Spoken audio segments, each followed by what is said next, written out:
এই মুহূর্তে দেরাদুনে একটি সভায় বক্তব্য রাখছেন রাহুল গান্ধী। নজর রাখবো সরাসরি।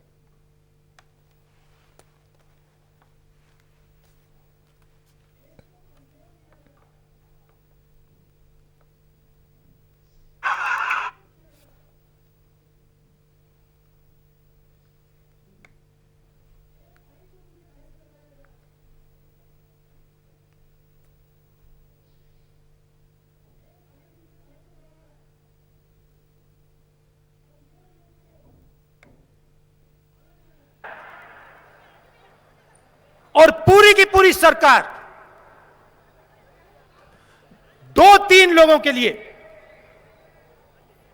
2-3 पूंजीपतियों के लिए चलाई जा रही है।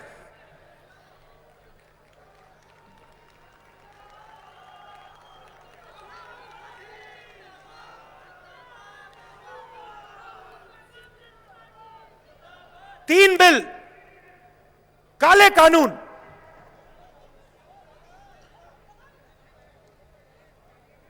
किसानों के खिलाफ, उनकी मदद करने के नहीं, उनको खत्म करने के लिए बनाए गए। पूरे देश के किसान खड़े हुए, एक साथ खड़े हुए, पीछे नहीं हटे। देखिए क्या शक्ति है उनमें, डरे नहीं, पीछे नहीं हटे। एक साल बाद प्रधानमंत्री कहते हैं, हाथ जोड़ के कहते हैं, गलती हो गई,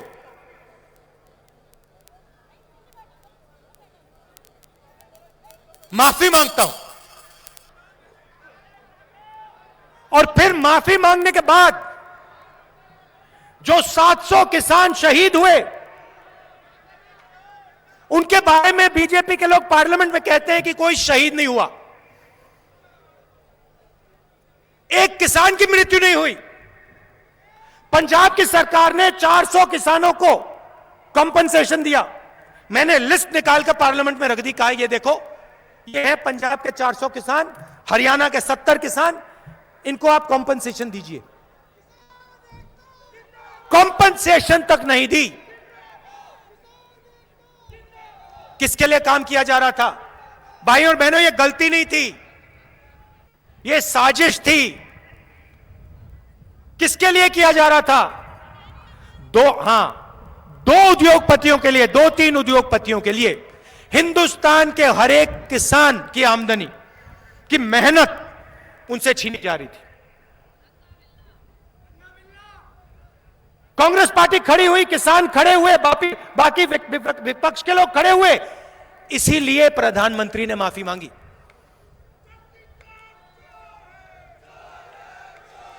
अब सुनिए, ठहरिए, देखिए, डिमोनेटाइजेशन, नोटबंदी, उसके बाद गलत जीएसटी, उसके बाद कोरोना के समय हिंदुस्तान के सबसे बड़े उद्योगपतियों को टैक्स माफ, मगर मजदूरों को बस या ट्रेन का टिकट नहीं दिया। ये क्या हो रहा है और क्यों हो रहा है? भाइयों और बहनों, चाहे वो नोटबंदी हो, चाहे वो गलत जीएसटी हो,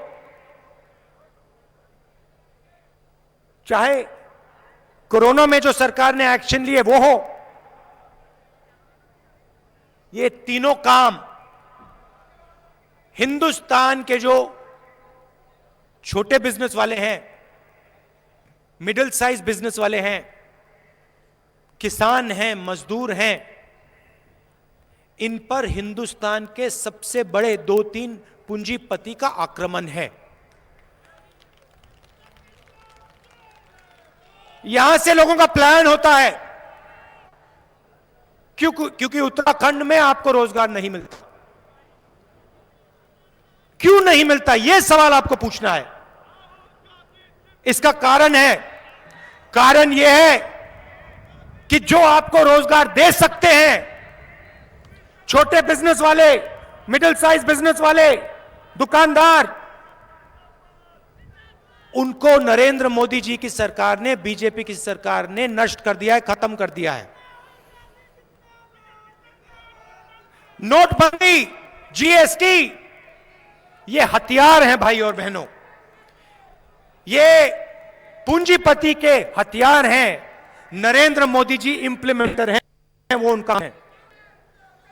और आप देख लेना, जब तक दिल्ली से बीजेपी की सरकार नहीं हटेगी, तब तक इस देश में युवाओं को रोजगार नहीं मिल सकता, चाहे कुछ भी हो जाए। पेट्रोल डीजल का दाम बढ़ता जाएगा, छोटे दुकानदार, मिडिल साइज और स्मॉल साइज बिजनेसेस बंद होते जाएंगे। एयरपोर्ट, पोर्ट्स, इंफ्रास्ट्रक्चर, सड़कें, माइंस, सब का सब उन्हीं 3-4 लोगों के हाथ में जाता जाएगा। और आप लिख के ले लो, यह देश अपने युवाओं को रोजगार नहीं दे पाएगा। तो एक तरफ आप देश को बांटते हो और दूसरी तरफ जो देश की आर्थिक शक्ति है,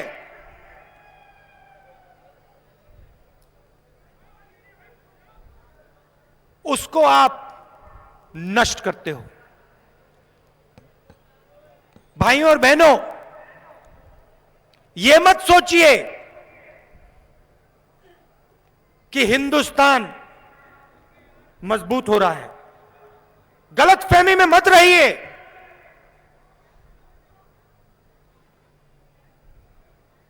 हेलीकॉप्टर, हवाई जहाज, तोप से देश मजबूत नहीं होता।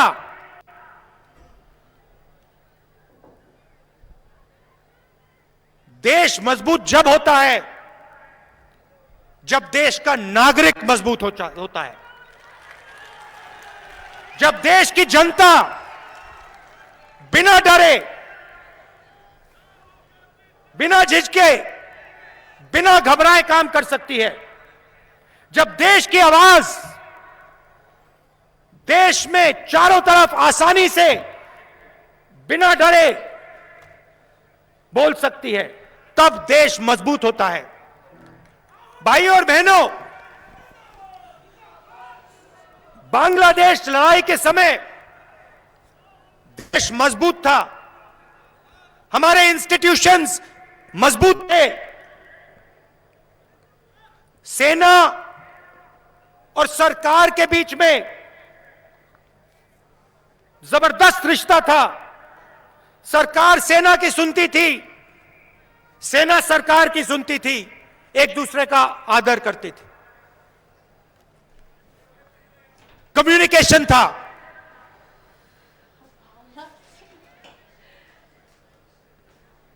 हिंदुस्तान की अर्थव्यवस्था मजबूत थी, इसीलिए पाकिस्तान को 13 दिन में हराया। आज वो हालत नहीं है। हमारे मीडिया वाले कुछ भी कह लें,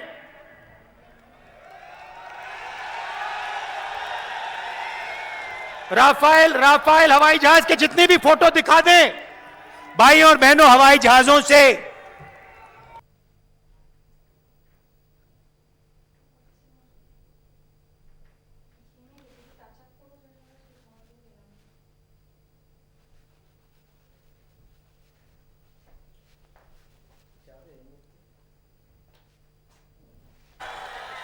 ये कांग्रेस पार्टी में और बीजेपी में फर्क है। हम आपकी कुर्बानी पहचानते हैं, समझते हैं। जो आपने सहा है, हमने सहा है। मैंने आपको बताया, मैं वो दिन कभी नहीं भूल सकता हूं जब मुझे स्कूल में बताया गया कि इंदिरा गांधी जी को 32 गोलियां लगी हैं। मैं भूल नहीं सकता। और वैसे ही उत्तराखंड में हजारों परिवार हैं जिनके घर में फोन आया, पापा शहीद हो गए, चाचा शहीद हो गए, रिश्ता है आपके बीच में, मेरे बीच में, इसलिए मैं खुल के बोल सकता हूं आपके साथ। और आप बोल रहे हो देखो देखो, मैं आपको बताता हूं, मुझे फर्क नहीं पड़ता, मगर देखिए देखिए देखिए, आपने इंदिरा जी का नाम लिया। आज फंक्शन हुआ है, आज फंक्शन हुआ है, बांग्लादेश लड़ाई का फंक्शन हुआ है दिल्ली में, उसमें इंदिरा गांधी का नाम तक नहीं है।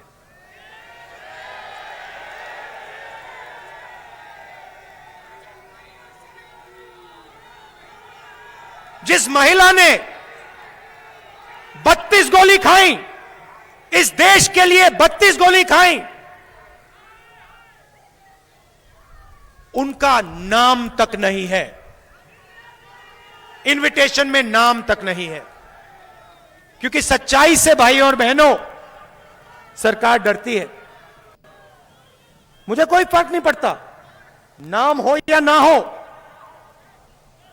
मैं जानता हूं इंदिरा गांधी जी ने इस देश को अपना खून देकर क्या किया, मैं जानता हूं, मुझे समझाने की कोई जरूरत नहीं।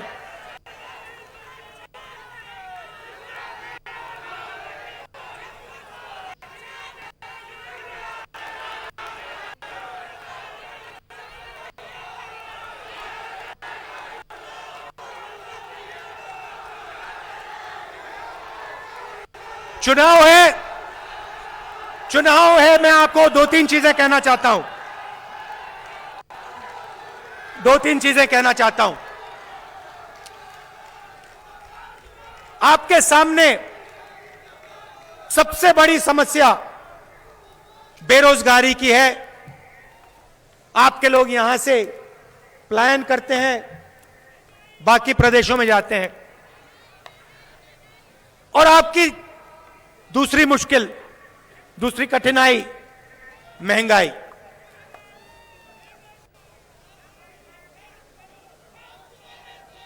महंगाई के बारे में दो चीजें कहना चाहता हूं। महंगाई क्यों है? देखिए, इंटरनेशनल मार्केट में पेट्रोल तेल के दाम नीचे गिरते जा रहे हैं। हिंदुस्तान में,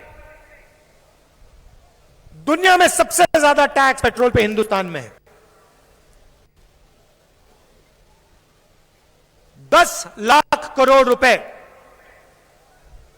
नरेंद्र मोदी जी ने आपसे छीनकर हिंदुस्तान के सबसे बड़े अरबपतियों का कर्जा माफ किया है। रोज